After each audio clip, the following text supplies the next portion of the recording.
Mais ça a ruiné et des joueurs et l'énergie de tout le monde. À tel point que, enfin moi en tous les cas, j'étais pas loin du burn-out. Burn-out que je considère pour les risques professionnels comme une vraie maladie professionnelle. Hein. Je ne parle pas du burn-out dont tout le monde parle quand on est un peu fatigué. Je parle du burn-out où on ne peut plus marcher.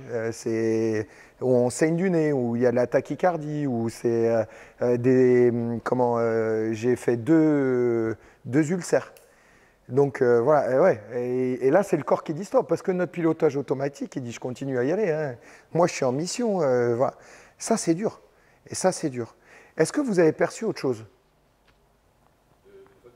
Oui.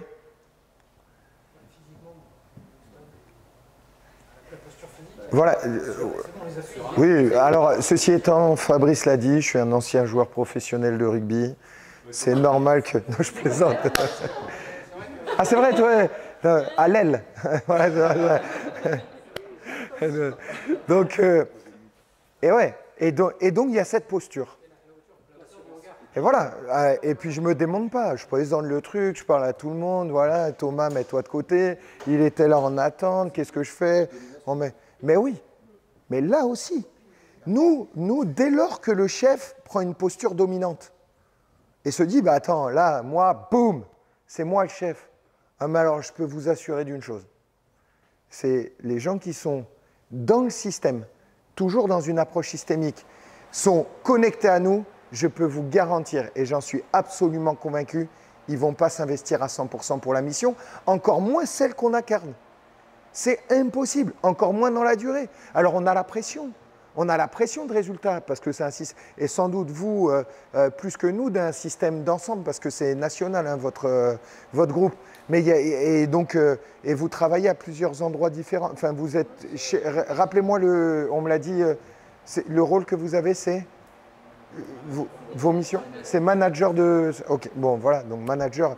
Donc, pour nous, le managerat, c'est l'optimisation, en fait, du système au service de la performance et des objectifs qui nous ont été fixés. Vous êtes tous managers de la même chose ou managers de secteurs différents, activités différentes en plus?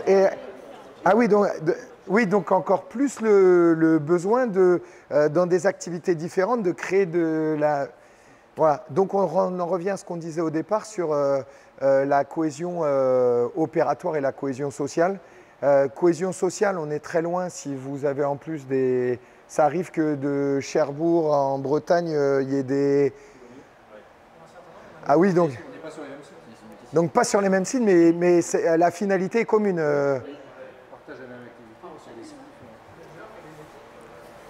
Ouais, c'est chouette ça. Non, parce que nous, on est dans une... à l'inverse, hein, nous, on est dans une forme d'entre-nous complet. Hein. C'est-à-dire qu'il y a l'extérieur et il y a nous dans le pré... D'ailleurs, l'espace le plus large qui reste le Prévert, synthétique maintenant d'ailleurs. Et les espaces de réunion où tout le monde est... parfois, dans 70 mètres carrés, il y a 50 personnes. D'accord, ok. Ah ben oui, effectivement, en termes de... Ouais. Ah, mais il y a des Normands.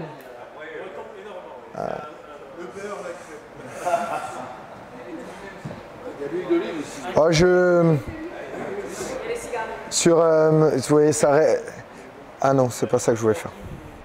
Alors, bon, en plus, si vous êtes manager...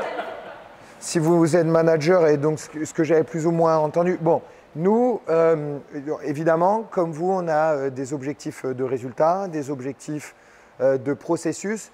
Là où on se sent le plus, c'est comment amener l'équipe vers ce qu'on pense qu'il est mieux de produire pour gagner. Mais on est toujours dans la production. C'est-à-dire que simplement parler du gain n'a pour nous aucun intérêt. Aucun.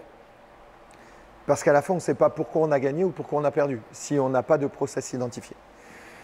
Alors,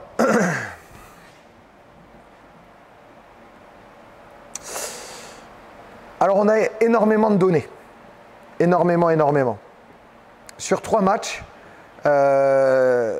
on fonctionne comme dans un projet. avec les matrices d'analyse SWOT, par exemple. Donc, on va lister l'ensemble des critères factuels, parce que dans la matrice SWOT, c'est ce qu'on met, et ensuite dans les hypothèses de cause, l'interprétation de ces données-là. Raison pour laquelle aujourd'hui, le pilotage de projet est de plus en plus prégnant dans la formation des managers professionnels. Parce que vous avez certainement constaté ça, mais c'est d'anciens joueurs professionnels qui deviennent managers, mais ils n'ont pas vécu la formation ou les expériences de pilotage de projet. Donc souvent, on a quand même des problématiques managériales très importantes. Vous voyez des gens qui se font virer, voilà, ça arrive à tout le monde. Parfois, c'est encore une fois multifactoriel. Tout l'enjeu, c'est justement comme l'a dit Fabrice, de se prémunir de ça en anticipant au maximum. Ce n'est pas en anticipant au maximum qu'on y arrive forcément, mais en tous les cas, on a une démarche claire et à la fin, on sait plus ou moins pourquoi ça a fonctionné ou pas. Donc, quand on a relevé ça, on a nos rétro-planning par journée. On parlait d'organisation tout à l'heure. Donc, DLMJV, c'est nos journées d'entraînement. Les semaines de match à l'extérieur ou à domicile et ce qu'on souhaite développer par journée et donc par secteur. C'est incontournable d'avoir ça de posé parce qu'on rentre dans des dynamiques de cycle. Entre 3 semaines et 1 mois, ce que nous on appelle un mésocycle de fonctionnement, d'apprentissage. Si on veut créer les 4, vous connaissez les 4 piliers de l'apprentissage? Non? Il y a un paperboard? Parce que là aussi, mais il n'y a pas de stylo. Ah si. Ce que j'ai fait avec vous tout à l'heure, dans le cadre de ce que j'ai fait avec Thomas, qu'est-ce que j'ai amené Thomas, donc, qui fait partie de l'assemblée, de l'auditoire, qu'est-ce que j'ai fait avec lui? Oui, je l'ai engagé. Et c'est hyper important et c'est pour ça que d'une phase de présentation, à un moment donné, il faut casser le rythme pour réengager le processus. Qu'est-ce que j'ai fait avec vous directement après? Je vous ai aussi engagé. Là, je sais qu'il commence à être tard et tout, donc je vais accélérer parce que la tension baisse, c'est logique. Donc, le premier, c'est l'engagement actif. Donc, je vais le mettre comme ça, engagement actif.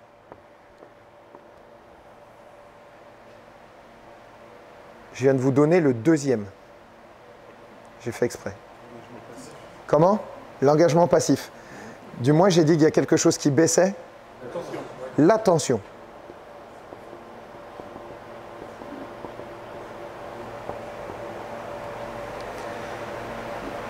Je vous ai dit, sur notre rétro-planning, on part sur un mésocycle. Ça correspond à quoi?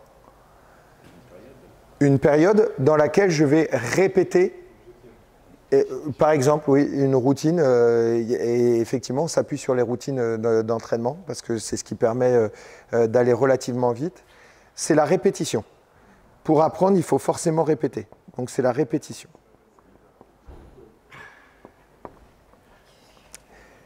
Et le dernier, et c'est là où on discutait tout à l'heure avec Fabrice du est-ce que c'est bien ou c'est pas bien, sur les feedbacks, c'est le retour d'information. Et là, pour un manager, pour un entraîneur, les retours d'infos, essentiels. Et ça, c'est les 4 piliers de l'apprentissage. Qu'est-ce que vous appelez retour d'infos? Les feedbacks. Voilà, il vient de se passer quelque chose. Moi, je vous ai demandé un retour d'information juste avant. Alors, il se trouve que dans la formation ou dans l'entraînement, c'est tous les jours l'apprentissage. Donc, je vais agir avec vous comme j'agis avec les joueurs. J'ai eu besoin d'un retour d'information. Au même titre que Thomas a eu un retour d'information sur sa posture, il était comme ça. Mais si vous engagez vos collaborateurs et que vous êtes dans un pilotage de projet et donc vous avez X ressources humaines dont vous êtes les responsables, s'il n'y a pas de retour d'info, mais ça vous le savez, il n'y a jamais d'ajustement en fait de l'activité de vos collaborateurs et encore moins au service de la finalité commune. Donc poser des objectifs en fonction de ce qui est proposé, c'est essentiel. Mais c'est aussi, vous êtes sans doute, votre activité, c'est manager, ça j'ai compris, mais dans un service. Comment? Dans le bâtiment. Bâtiment militaire. Donc j'imagine que ça bouge. Vous avez de la concurrence beaucoup en France? Ou vous êtes... Non, vous êtes les seuls. Non, mais parce que sur les marchés, il y a ça aussi. Comment? Des bateaux, des sous-marins. On disait bâtiment, c'est bâtiment nautique. Bâtiment nautique, voilà, j'étais en train d'imaginer. Voilà, j'imaginais. Ok, donc là, vous avez quasi monopole sur... Bon, ok. À l'étranger, et vous travaillez à l'étranger aussi, vous essayez de... Bon, bah alors, à l'international, vous allez chercher des marchés, et le marché, il bouge. Même le marché français, il faut vendre... les collaborateurs qui vont travailler sur le commerce international, qui vont il y a des choses qui sont en train de se passer. Quel type de retour d'information je vais leur donner en fonction de l'environnement et celui qui bouge. Le voir régulièrement de telle manière où vous d'ancrer en fait la démarche qui est celle de le nom de la boîte, pardon, excusez-moi. Naval Group, donc de Naval Group, parce que j'imagine qu'il y a une éthique, une méthode, des valeurs. Donc voilà. Comment emmener les gens à s'engager dans le dispositif, mais de manière durable et le plus stable possible, sans quoi les variables elles ont des conséquences nécessaires sur le système d'ensemble. Et évidemment, rester focalisé, parce qu'on met attention, mais le mot qui revient actuellement, c'est focus, le plus sur la tâche. Et nous, on dit aux mecs, actuellement, chacun sa place, chacun sa tâche. Donc voilà, on ne peut pas tout faire.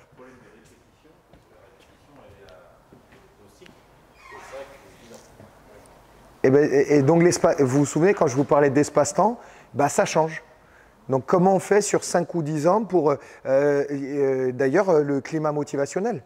Parfois, peut-être que j'en sais rien, mais ce qui se passe sur 5 ou 10 ans, quand ça bloque un peu, je ne connais pas les périodes, mais il y a besoin de... J'en sais rien. Alors là, voilà, quand on se déteste, c'est terrible. Voilà. Donc, nous, il se trouve qu'on est à l'inverse. C'est tous les 3 matchs, enfin tous les 4 matchs, chaque bloc. Et ça bouge tout le temps. Donc, le même document à sortir tout le temps parce que ça, c'est partagé. Donc, il faut qu'on soit d'un point de vue visuel. Là, je vous donne un autre outil, mais il y a des gens qui sont visuels, il y a des gens qui sont auditifs, il y a des gens qui sont kinesthésiques. Alors, évidemment, on l'est tous, ça. Mais il semblerait qu'il y ait des dominantes. Bon, dans une salle de réunion, quand on y est pendant 3 heures, qu'on a entendu parler de la mais qu'il n'y a pas de support, voilà. Donc, on essaie d'avoir des supports de telle manière à connecter tout le monde là-dessus. On pose nos objectifs, qualitatifs, quantitatifs. J'imagine qu'il y a des choses similaires chez vous. Et après, on prend les indicateurs factuels. Nos indicateurs factuels, nous, elles sont souvent comparatives à ce qu'on a fait par le passé, mais aussi aux autres.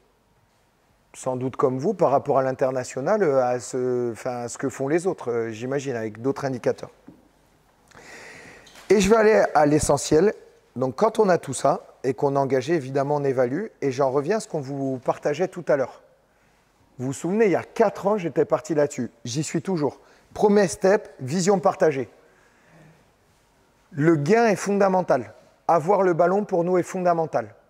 Vision partagée sur ce secteur. 2, développer le pouvoir d'action. Il y a toujours une zone fragile.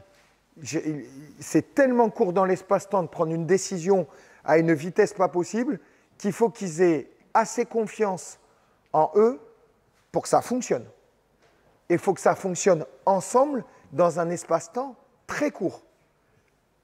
Donc je peux vous montrer après, si vous voulez, des actions de touche en l'occurrence, mais sur ce qu'on appelle l'idée de timing, c'est à ce niveau-là de l'horlogerie. C'est on se trompe d'une demi-seconde ou d'une fraction de seconde, d'un mouvement et le ballon il est perdu. Mais un ballon de perdu, c'est potentiellement une descente. Et nous, chez nous, actuellement, voilà, on est très vigilant là-dessus. Donc développer le pouvoir d'action. Développer le pouvoir d'action, c'est un modèle théorique de l'empowerment. Je ne sais pas si vous connaissez, c'est aussi de l'analyse systémique. C'est dire qu'on agit sur la personne, sur le groupe, mais aussi le système et son environnement. Souvent, on se détache du système. Je vous partage, il y a des joueurs qui n'aimaient pas aller en salle de médecin, donc qui ne se traitaient pas bien ou qui n'allaient pas faire les diagnostics. Est-ce que vous pouvez imaginer pourquoi? Le doc n'était pas sympa. Les entraîneurs sont juste à côté. En fait, il y avait plein de choses où les personnes qui se confiaient, il y a tellement peu de confidentialité qu'ils n'aimaient pas y aller. Autre chose, les chauffages n'étaient jamais allumés. Donc le matin, quand ils arrivaient avant, ils n'avaient pas envie d'y aller. Troisième chose, il n'y a pas de fenêtre. Ah ouais. Donc on a dit, pour faire et se livrer, et parfois aussi bien sur les blessures psychologiques que sur les blessures physiques, en fait, si on s'arrête à l'individu ou au groupe, on peut chercher longtemps, on a questionné le système. Et en fait, peut-être que les salles ne sont pas du tout appropriées à ce qu'on veut faire. Donc on n'optimise pas, donc peut-être que le problème était à l'extérieur de l'individu et du groupe. Donc ça, c'est la phase d'appropriation.